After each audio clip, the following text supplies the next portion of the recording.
Hi, it's Jason from Fraser Valley Rose Farm, and have you ever wondered what you can expect when you propagate plants from hardwood dormant season cuttings?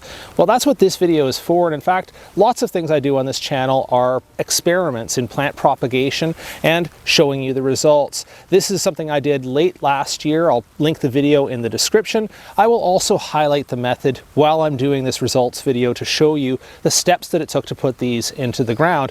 Let's get a closer look at them and see what kinds of roots they've put on or not. Let's have an overview of the contestants here, and to the far left here, bottom left, that is a Deutzia. To its right is a limelight hydrangea, followed by dappled willow with those white and pink new growth. And then to the far right, I have Darlow's Enigma Rose. I did not feature that one in the original video, but the shrub is quite nearby, so I decided to try it out anyway. Skipping over to the top left, we have a colorful stem willow, followed by laburnum. That one doesn't look like it's done so well. And then the one on the top right that you see there is a spirea. Going handheld now for a closer view, and yes, I will be digging these out to show you the roots, but first of all I want to show you something about the varieties here. They are all shrubs or trees, so they have firm hardwood by the end of the season, which is of course why they call it hardwood cuttings, and these are the species that seem to be the most suitable. And what you expect with hardwood cuttings as opposed to semi-hardwood cuttings during the active season is you expect more mixed results, mixed between the varieties and within the varieties. As a for instance, this Deutzia that I'm looking at first here, I can feel as I pull on this, as I pull up on this stem, that it is firmly anchored into that soil. Meanwhile, I have another one here that is pulling out fairly easily, and that is a spectacular failure, just a stick in the ground. So what I can see here, and obviously I'm not going to prejudge the results before I dig, is that something like maybe 60% of this variety has done fairly well. Moving on to the hydrangea here, it seems like it might even be more mixed, or at least they're not as far along, and I want to give this a tug and I can feel that one is pulling back, but I can see other ones here for sure that are fairly early in their bud development, so I don't know how they've done. I was never in any serious doubt about the willows, this willow variety here with the colorful stems, or even this dappled willow back here. Willows propagate very easy from cuttings, whether it's the active season or the dormant season, so I was expecting good results on that. I was happily surprised by this rose. Darlow's Enigma apparently takes very easily from hardwood cutting, so that might be something I have to adjust into the production system for next year, is just to move that variety over to winter production. And the spirea looks really good. Laburnum looks like an almost complete failure. Now I'm going to have to see if there's anything coming on that, and certainly you don't prejudge things too quickly. This is a production system where timing and patience is really the key, so give them some time. But if it has a black stem at the base here, I think that's probably a given that has failed on me.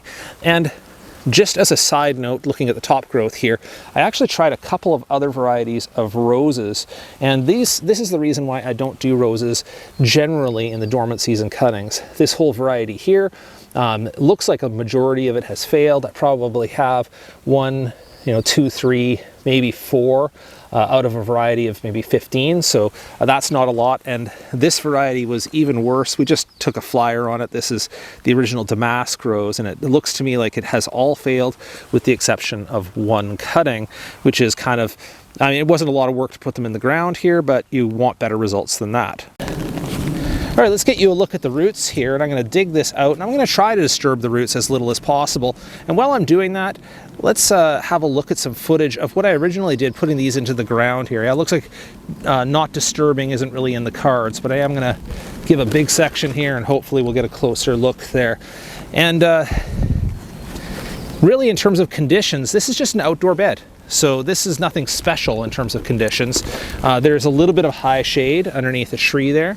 But other than that, pretty normal. Outdoor temperatures, outdoor rain. Didn't really have to water it so far this season because it's been pretty moist this spring, and that's one of the advantages of this system of cuttings, is that you're really working with the seasons to reduce your workload.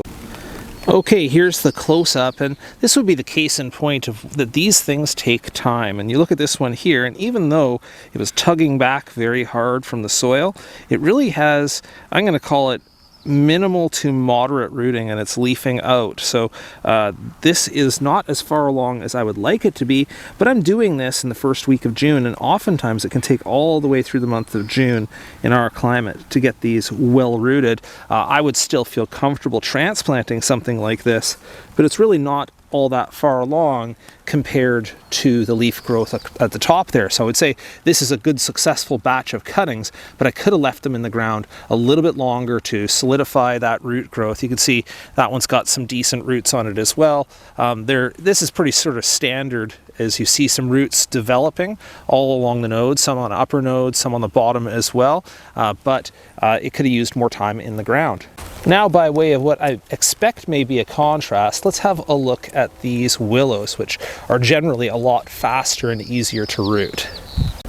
Well, yeah, as expected, it was quite impossible to get them out of the ground without them taking up big clumps of soil with them. I'm going to rinse them off and get you a quick look at the roots. But with something like willow, it's so fast rooting, whatever the season, this was really never in doubt. Well, I have to admit that at this stage of the video, I'm a little torn as to whether I want to dig these two sections at all. Based on what I saw with this first variety, the Deutzia, it was fairly early into rooting, and I expect that these will be the same. However, because I'm doing this for the YouTube audience, I do want to get you an idea of what the results look like on this. So I'm not going to dig the whole patch, but I am going to dig underneath and see if I can see any signs of early rooting on these varieties, and sort of give you the update on those, whether they just need more time or whether they're lost or whatever. And what I see on the side here is, and I hope you can see that, is a nice white root coming out of the side here. But again, super early. I mean, these look more mixed than for instance, the spirea back here, which looks really good. But that's got some early rooting on it. Let's see if I can find that sign on any of the other ones. I mean, and once again on this one here, I just see some white roots coming out of the side of it here, but in very early stages. So I really should just leave this one alone, give it some time. There are clearly ones here that are lost, that are kind of turned gray, but actually this one's not so bad. But more time is probably what's in order for that one there. Now, let's have a quick look here, because this variety does not look good at all. But I do see this one has leafed out a little bit. That leafing out is not necessarily a good sign. It can mean that it's putting its energy into leaf development rather than root development. And do I see any roots on this one here? Not really. I mean, it's still nice and green, but I don't see any roots developing. Let me see if I can find any here that look promising that way. Oh, here we go. This one here has roots right from the base of it. So this is the laburnum tree, and again, clearly very early stages, but young roots there. So once again, with hardwood cuttings, patience. You probably will not get everyone that you're looking to get. This one here is clearly died, but if you can get 50% on a variety, that's not too bad, and all it takes is patience. Now, for the sake of not being repetitive, I think I'm going to skip this dappled willow. I expect it would be the same or similar to the colored stemmed willow in that it's proceeded quickly to a fibrous root system, but I am curious to see what happened with this spirea and this rose here, because I haven't tried this one from hardwood cuttings at all before, and roses I usually don't have this good a result. So let's have a look at those two. So this is the spirea on the left and the rose Darlow's Enigma on the right, and initial look, beautiful clumps of roots right here. I mean, that's now of course it is still a little bit mixed. That has a lot less roots on it. This has barely any roots at all. So it does vary a lot, both between varieties and even within a variety, but I will pull and get you some views of these rinsed off. There are some really nicely rooted spireas here. And looking at the roses, this is a real surprise for me. I mean, this big clump right here, you barely ever see from hardwood cuttings something that nice. So it just must be a variety, this Darlow's Enigma. It's a musk rose that roots extremely well or extremely easily from hardwood cuttings. So I'll definitely be reconsidering my production technique for that variety, given that my space is limited during the main season with roses that are doing semi-hardwood cuttings and require more care. Well, those are the results of my hardwood cutting method from last winter going into this spring. Total time in the ground was probably in the range of 4 or 5 months. And I do have some takeaways to talk about here. Number one, it is a super easy method. From the time that I took the cuttings just below a leaf node or a bud node and stuck them in the ground with a little bit of rooting hormone, I didn't do anything to check on them or do anything. I didn't have to water them. They went with natural temperatures, even through severe winter cold, and still came through okay. Second thing is that the results are a little bit variable, varying between the varieties and within the variety about how quickly they're going to root. So patience is key, and cutting below that node is a good thing because most of them did root right at the bottom at the node, but I also saw further up on some of them where they rooted at the second node upwards. So those nodes are key on your cuttings. If you don't know what that means, go back to the original video. All right, I hope that helped you, and if you have any questions, please drop that down below the comments in the video and I'll see what I can do to help.